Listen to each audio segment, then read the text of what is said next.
अस्सलाम वालेकुम। मेरा नाम है मोहम्मद फ़ारूक बाबर और मेरा जो आज के लेक्चर है वो है organ and organ system level.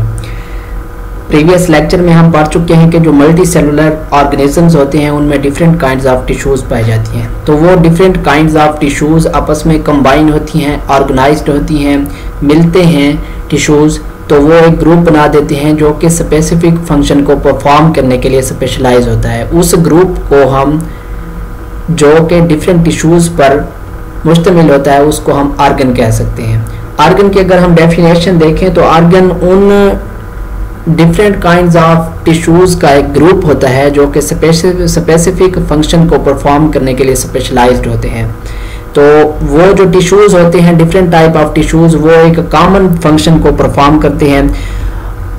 Her tissue individually तौर पर अपना अपना फंक्शन परफॉर्म करता है, लेकिन जो कलेक्टिवली उनका काम होता है वो उस आर्गन का काम बन जाता है। मिसाल के तौर पर हमारे पास स्टमक की मिसाल है जो कि एक आर्गन है।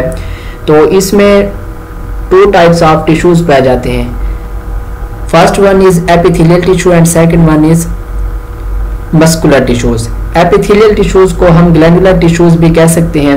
ये टिश्यूज स्टमक के अंदर गैस्ट्रिक जूस सेक्रेट करते हैं जो कि प्रोटीन्स की डाइजेशन में रोल प्ले करता है।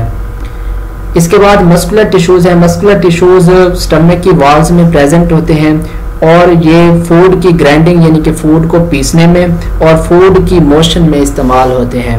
मिसाल के तौर पर इन मस्कुलर टिश्यूज की मदद से स्टमक की वॉल्स आपस में एक दूसरे के करीब होती हैं और उनके दरमियान जो फूड प्रेजेंट होती है वो मिक्स हो जाती है और वो ग्राइंड हो जाती है। मिसाल के तौर पर मतलब के पीस ही जाती है। तो इस तरह जो है ये डाइजेशन में भी मस्कुलर टिश्यूज स्टमक के डाइजेशन के प्रोसेस में भी अहम किरदार अदा करते हैं और इन दोनों टिश्यूज का जो है काम मिलकर स्टमक का काम बन जाता है। इसके बाद हमारे पास ऑर्गन सिस्टम लेवल है। ऑर्गन सिस्टम लेवल वो सिस्टम है जिसमें डिफरेंट काइंड्स ऑफ ऑर्गन्स एक दूसरे के साथ कंबाइन होते हैं, ऑर्गेनाइज्ड होते हैं या मिलते हैं, तो वो एक सिस्टम बना देते हैं जिसको हम ऑर्गन सिस्टम कहते हैं। तो ऑर्गन सिस्टम वो ग्रुप ऑफ ऑर्गन्स होता है जो कि डिफरेंट ऑर्गन्स पर मुश्तमिल होता है और वो डिफरेंट ऑर्गन्स एक स्पेसिफिक या पार्टिकुलर फंक्शन को परफॉर्म करने के लिए स्पेशलाइज्ड होता है।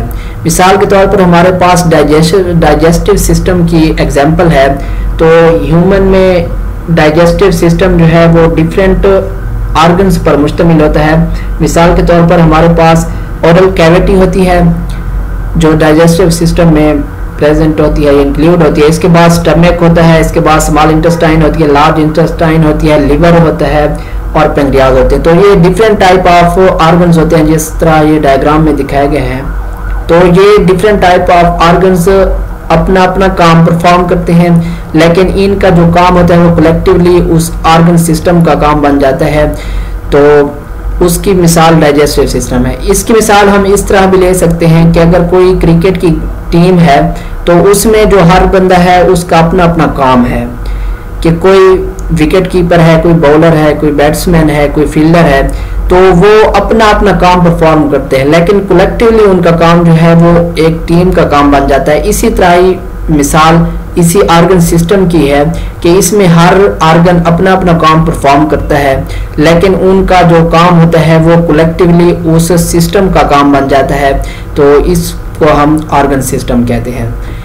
इसके बाद हमारे पास ये है कि ऑर्गन सिस्टम लेवल प्लांट्स में ज़्यादा कम्प्लेक्स नहीं होता जितना कि एनिमल्स में होता है। इसकी वजह यह है कि एनिमल्स में ग्रेटर नंबर ऑफ फंक्शंस होते हैं, यानी कि एनिमल्स में ज़्यादा फंक्शंस होते हैं और इनमें ज़्यादा काम होते हैं, एक्टिविटीज़ होती हैं। तो इस वजह से प्लांट्स की बनिस्बत एनिमल्स में ऑर्गन सिस्टम लेवल जो है वो कम्प्लेक्स ज़्यादा होता है। इसके बाद हमारे पास इंडिविजुअल लेवल है।